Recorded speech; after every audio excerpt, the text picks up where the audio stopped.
हमारे साथ हैं जी साजिद तारड़ साहब। बहुत शुक्रिया सर कि आज आप आए। My thank you pleasure. My pleasure. Thank you.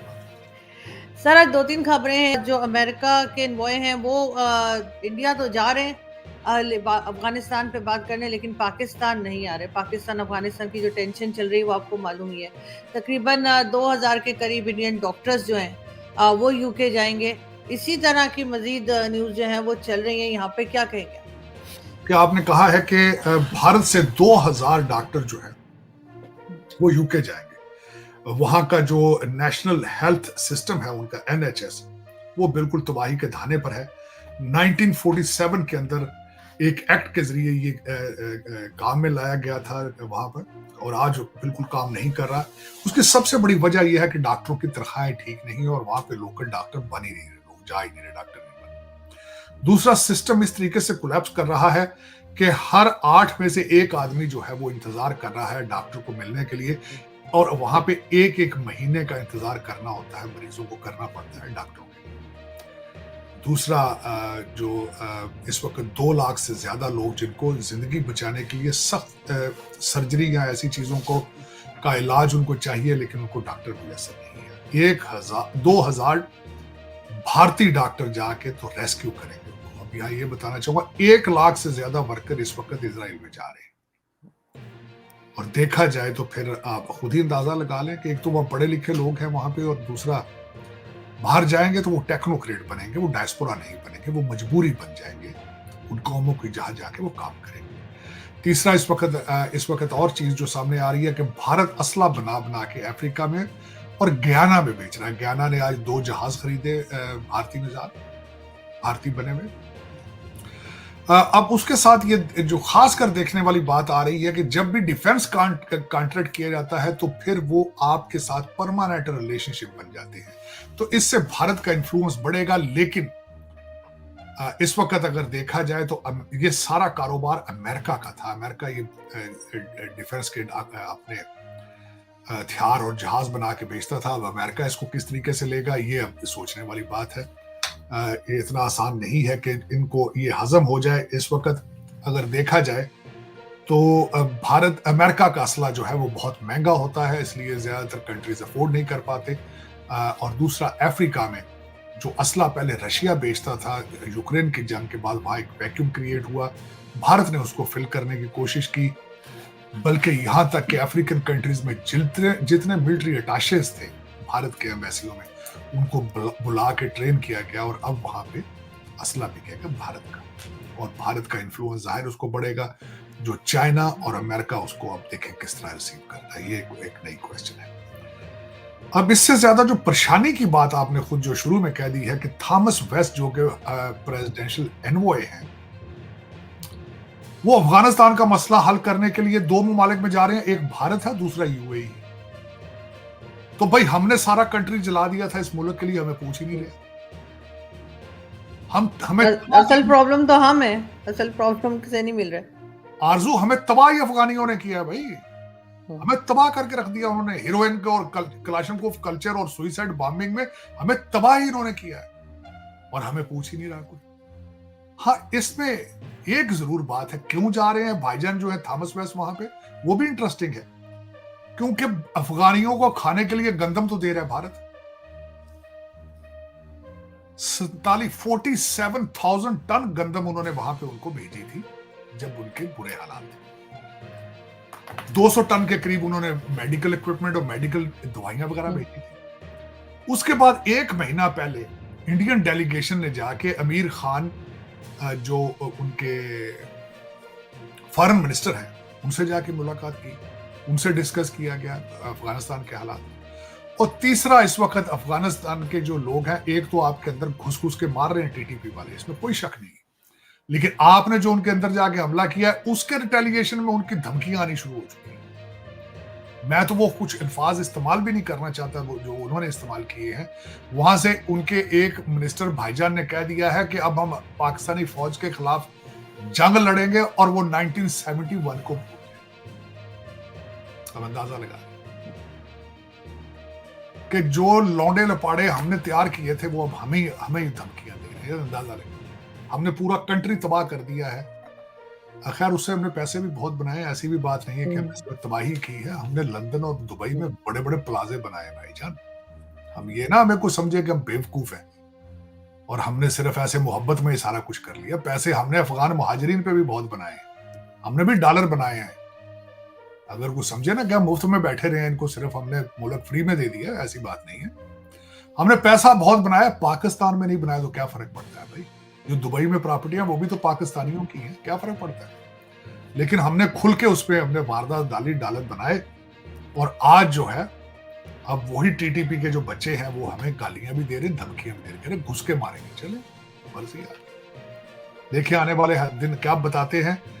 लेकिन एक और इंटरेस्टिंग बात जो है सबसे ज्यादा बनी है वो ये थी, भारत के अंदर इस वक्त एक समिट हो रही है, उसके बारे में राइजिंग भारत उसका नाम है, उसकी समिट हो रही है जिसपे सारे सब्जेक्ट जो है वो किए जाएंगे। इलेक्शन की तैयारियां हैं भारत के अंदर, गहमा गहमी है। अब देखें कि उसमें रिजल्ट क्या निकलता है। एक लंबा प्रोसेस है, 6 हफ्ते का। अप्रैल 19 से उस 4 जून तक एक एक्सरसाइज भारत करेगा। दुनिया की सबसे बड़ी जमहूरियत जो है वो लोगों को बताएगी कि व्हाट इज डेमोक्रेसी। तो अब देखिए सर, आसिफ अली जरदारी साहब ने भी यूएई से कहा कि वो इन्वेस्टमेंट करे स्टॉक देखिए वो एक्सचेंज में। देखिए आसिफ अली जरदारी साहब से अमेरिकन एम्बेसडर भी मिले हैं, यूएई के एम्बेसडर भी मिले हैं उनसे।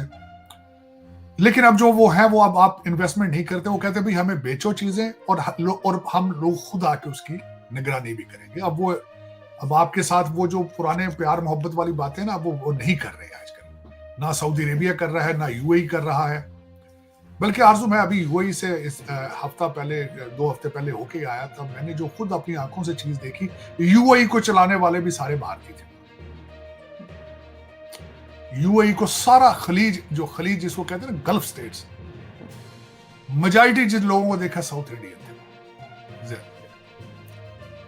तो वहां पे इस वक्त, और दूसरा अभी रिसेंट एक रिपोर्ट आई है, आपके बहुत बड़े एक जर्नलिस्ट उन्होंने रिपोर्ट की, जिसको मैं अपनी आंखों से भी देख के, उन्होंने कहा भाई यूएई के अंदर सबसे ज्यादा खैरात मांगने वाले पाकिस्तानी भाई हैं, सबसे ज्यादा। आज जब मुझे यह पता चला है कि यूएई के अंदर मांगने वाले 80% लोग जो हैं वो पाकिस्तानी हैं, और पाकिस्तान एम्बेसी को पता है, उन्होंने डिस्ट्रिक्ट भी अनाउंस कर दिए कि फला फला डिस्ट्रिक्ट से ये आ रहे हैं। चल खुद लेके जा रहे हैं ये। बस पता, देखिए मैं आज वैसी दुख के साथ कहूंगा, मैं बड़ी दफा सऊदी अरेबिया गया हूं, वहां भी खैरात मांगने वाले, जब भी आप चाहे मस्जिद नबी से निकले, हर दरवाजे के सामने खड़े हैं 10-10, 15-15 खैरात मांगने, अंदर भी खड़े मांग रहे हैं। आपको दुआ, आप अंदर नमाज नहीं पढ़ सकते, आपके पीछे पड़ जाते हैं। हरम शरीफ मक्का में जाए, वहां भी यही है। मैंने कई दफा उन्होंने कहा जी मेरा पासपोर्ट गुम गया, मेरे बच्चे मर गए, भूखे मर गए, मैं दे दे। मैंने उनको कही दफा, यार मैं तो खुद यहां मांगने आया हूं, वहां से मांगो यार, कुछ शर्म करो। लेकिन देखें बस हमारा ये कारोबार है, सारा कंट्री मांग रहा है, कोई दुनिया से। सर लीडर भी यही कर रहे हैं सर, सब यही कर रहे हैं, तो फिर आम पब्लिक को क्या कहा जाए। लेकिन नवाज शरीफ साहब वापस जा रहे हैं भाई, नई काम बना ना। देखिए आए थे जो ख्वाब, वो कहते हैं, वो क्या कहते हैं, हर ख्वाहिश पे दम निकले, तो नहीं, अब इसमें कुछ बचा तो क्या करें। आज उन्होंने जाती अफसोस का इजहार किया। भाई उन्होंने कहा आईएमएफ आएगा, बिल बनाएंगे, बिजली बढ़ेगी, ये तो कौम मर जाएगी। तो मैं तो ये देख नहीं सकता भी अपनी आंखों से। कई किसी ने कहा आप काली ऐनकें पहन ली, उन्होंने कहा नहीं, मैं लंदन वापस जाऊँ, मेरे अपार्टमेंट है वहां पे, मौसम अच्छा है, यहाँ वाक अच्छी नहीं है, गर्दा बहुत है, खाने में भी अच्छी चीजें नहीं है। तो हम भाई जहां से आए थे, हम जहां के रिहायशी हैं, हम वहीं रहे। तो ब्रिटिश लोग हैं भाई, वापस चले गए, जहां से ब्रिटिश आते हैं वहीं वापस चले गए। चले सर, बस बेटों के केस खत्म करवाने थे, दोनों बेटे आए, वो केस खत्म हो गए। खत्म करो, और बस यही है। और क्या, बच्ची को हेलीकॉप्टर ले दिया उन्होंने, कभी आप उसमें घुमा करें। तो बस यही चल रहा है, चलता रहेगा जब तक 250 मिलियन लोग जब तक मरेंगे नहीं, खत्म नहीं होंगे ये 25 करोड़ लोग, तब तक तो भी कारोबार चलता रहेगा। ज्यादा नहीं, कुछ ना कुछ तो चलेगा। $8 बिलियन थोड़ी रकम नहीं होती। बड़े घर बनेंगे लंदन में, बड़ी प्रॉपर्टी आएगी दुबई में, गुर्दे आप देंगे आरजू काजमी मैडम, आपके गुर्दे जो है इसी काम आएंगे, और कहां जाएंगे। मगर सर सुधरेंगे नहीं हम, मतलब हमने कुछ सीखना नहीं है, ना अपने पड़ोसियों से, ना किसी और से। 76 साल देखे ना, आप बड़ी मेहनत से इस जगह पे पहुंचे, अब यहाँ से चेंज किस तरह होंगे? अब आपको देखिए, आप देख रहे हैं, आप तो अब भारत की तरफ मुंह भी नहीं करते ना। मेरे जैसे लोग तो कहते हैं देखो तरक्की कर, किस तरह तरक्की करे, आप मुंह दूसरी तरफ कर लेते हैं, तरक्की की बात करें। उसी वक्त जब मेरे जैसा बंदा को बात करता है यार इंडियन इंस्टीट्यूट ऑफ टेक्नोलॉजी की तरफ देखो, साथ ही वो एक ऑक्सफोर्ड ग्रेजुएट आ जाता है, वो कहता है नहीं भाई, हम तो जिहाद करेंगे। मगर और सर अभी हमने पीछे से भारत बात को, आता है। सर हमने भारत के साथ जो कुछ किया है, जितने धोखे और जितने अटैक्स उनके ऊपर करवाए हैं और किए हैं, उसके बाद क्या भारत हमसे बात करना, मुझे तो नहीं लगता पसंद करेगा। देखिए भारत बात, देखिए लेकिन एश्योरेंस देनी होगी आपको कुछ ना कुछ बताना होगा कि नाउ वो सीरियस है। पता नहीं वो किस तरह बता पाते हैं, आपकी ख्वाहिश भी है या नहीं है। आप मुझे अभी तक तो डाउटफुल हूं मैं, लेकिन आप इसके बगैर बच नहीं पाएंगे। आप इन्फ्लेशन और लेकिन इन्फ्लेशन भी कंट्रोल तो तब की जाएगी ना जब आप नेशनलिस्ट होंगे, जब आप सोचेंगे पाकिस्तान बचाना है। अभी तक तो मुझे पाकिस्तान के अंदर से आवाज नहीं लग रही, किसी की आवाज नहीं आ रही कि हमने पाकिस्तान बचाना है। अभी तक तो अब यही कहते हैं कि हम इसको जला के खाक कर देंगे और हम लंदन शिफ्ट हो जाएंगे।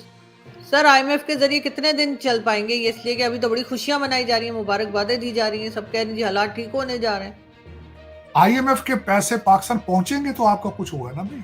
आईएमएफ के पैसे तो दुबई लंदन से आगे नहीं जाएंगे, तो आपको क्यों उसकी उम्मीद लग गई है कि वो आप उसके बिलों की देने की तैयारी करें आरजू आप। वो तो पैसे तो सिर्फ लंदन और दुबई की प्रॉपर्टियां हैं।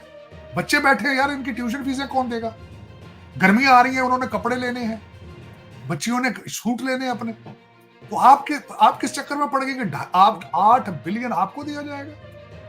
जो पिछला आपने 85 बिलियन लिया वो कहां गया? आपके कर्जे 85 बिलियन डॉलर के हैं इस वक्त। तो सर ये इतने बड़े बड़े आईटी पार्क्स बना रहे हैं, अनाउंस कर रहे हैं हम आईटी हाँ पार्क बना देंगे, लाहौर में बना देंगे, इस्लामाबाद में बना देंगे, तो एनर्जी सेक्टर पे तो काम करते नहीं, वो आईटी पार्क चलेंगे कैसे? वो पार्क अपने भतीजों को ठेके दिए, पैसे वहां से भी तो खाने हैं ना, ठेके भी तो रिश्तेदारों को देने होते हैं। वो 8 बिलियन में से 2-3 बिलियन भेजेंगे, वो ठेकों के जरिए बाहर निकाल लेंगे। ये वारदात है सारी। आरजू इन चीजों से खुश ना हुआ करें प्लीज, आप इस तरह किया करें, मेहनत किया करें, क्योंकि गुर्दे आपके जो है उनके मालिक तो लंदन में बैठे हैं, आपके गुर्दे ट्रेड हो चुके हैं। सर शुक्र है पहले तो आप मुझे मुर्गी और बकरी लेने को कह रहे थे, वो तो नहीं ले रही मैं, उधर से तो बेहतर हो गया। पाकिस्तान के अंदर मेरे ख्याल के अंदर आपको लकड़ियां और कोई थोड़ा बहुत आटा और थोड़ा कॉर्न, इस तरह की चीजें आपको जमा रखनी चाहिए। गुड़ ले लें तो बहुत अच्छा, चीनी तो मिलेगी नहीं, कि कोई पता नहीं किसी किस्म के सर्कमस्टांसेस में आपको सरवाइव करना पड़ जाए। 2-4 महीने बिजली के बगैर, 2-4 महीने पानी वगैरह भर के रखा है। अल्लाह के नाम पे भाई कुछ भी मिल जाए तो क्या। रमजान तो बहुत महीना है भाई, बहुत लोग खैरात वगैरह, दान वगैरह देते हैं, खैरात का महीना है। चलें देखिए आप मुझे आरजू ये बताएं, हम कभी किसी से मिले हैं बगैर पैसे मांगने की गरज से? आपने सोचा कि हम किसी कंट्री में हम चले जाएं बगैर पैसे मांगने के? किसी कॉन्फ्रेंस में, किसी समिट में चले जाएं जिसमें जिसमें हमारा पैसा मांगना हमारी ऑब्जेक्टिव ना हो? कभी सोचा आप? कभी भी नहीं। तो फिर देखें ना, ये फिर मेरे जैसे बंदे को खैर बात करते हुए शर्म आनी चाहिए कि दुबई यूएई के अंदर सब खैरात मांगने वाले पाकिस्तानी। मुझे तो बिल्कुल ऐसा ही है। शर्म नहीं आनी चाहिए। चले